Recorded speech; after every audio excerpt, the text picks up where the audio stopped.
Hello, everyone. This is Doug Davis, broker in charge at Karambie Realty, and here with another session of Ask Doug. And I was asked, some time ago about escrow, and they asked what is the process of using an escrow? What does it entail? And actually, I Googled it, and it's one of the most asked questions on Google, which is amazing because it's not difficult. It's not complex or anything. It's very helpful, actually. And you really need to have an escrow company, an impartial third party that makes sure that you buy the property, it's free and clear, and for a seller, you get all the things paid off and provide marketable, warrantable title to the buyer, which is part of your contractual obligation. So if you're giving, here's a situation. If you were a buyer, would you give a box of cash to pay the entire property, $1 million in cash, to the seller, and then wait for the deed to be drafted? It's like, no, not a good idea. How do you do that? How do you do that changeover? It has to be simultaneous, right? I don't want to give you cash until I get your deed. And the seller's not going to give the deed until they get the cash. So that's all resolved by having an impartial third party, the escrow company, and they keep the money and get the deed drafted and do all the other things that they do, and then do the transfer in one morning. That's recorded at the bureau. So, okay, so just a little bit about that's their kind of global obligation. But what do they do? Well, they make sure that all the debts of the seller are paid off, and that's at the recordation date. They make sure that the buyer's mortgage gets recorded properly on the day of buying it, the recordation date. They make sure there's no liens on the property, that title is proper and correct. They don't want to do any mistakes, because if they do make a mistake, there could be a claim on the title insurance. So the title insurance is a insurance policy that the buyer will get when they buy it, to ensure that escrow's done a good job and there's nothing in the past that will mess up the title, and the escrow would have to defend that.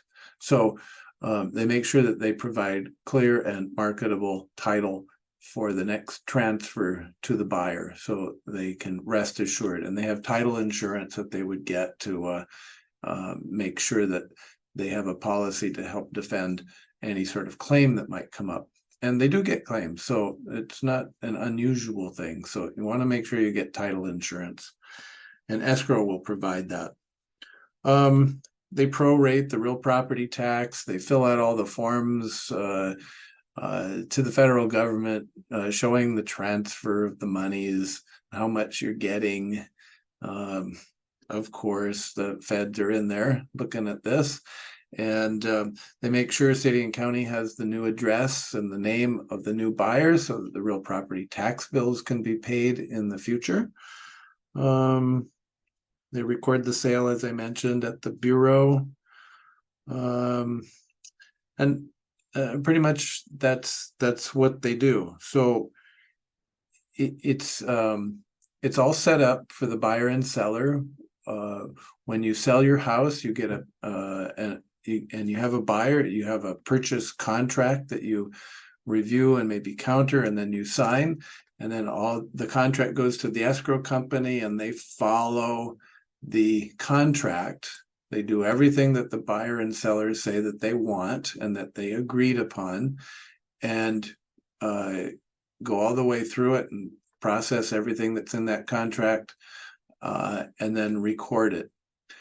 You know, the number one reason for the selling process misery is really the agents not following the contract. They need to say to the buyer or the seller, no, you can't do that. That's not what you agreed to. They need to follow the contract. And it's really the agents that do this. And that you can have a nice, clean, easy transaction if you just do what the buyer and seller have agreed upon. And, you know, the contract's now 15 to 20 pages with addenda, maybe even more.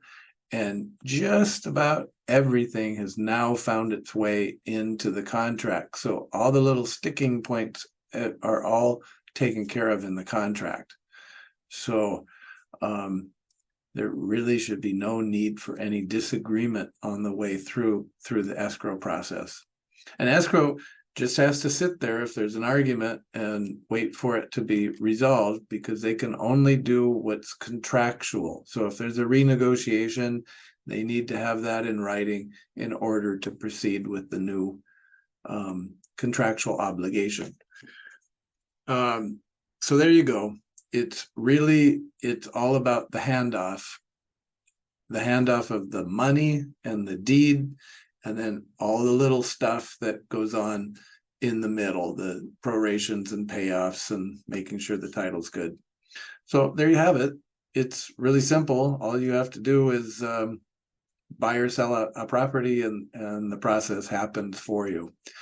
So there you are. Easy enough. If you have other questions, love to hear from you.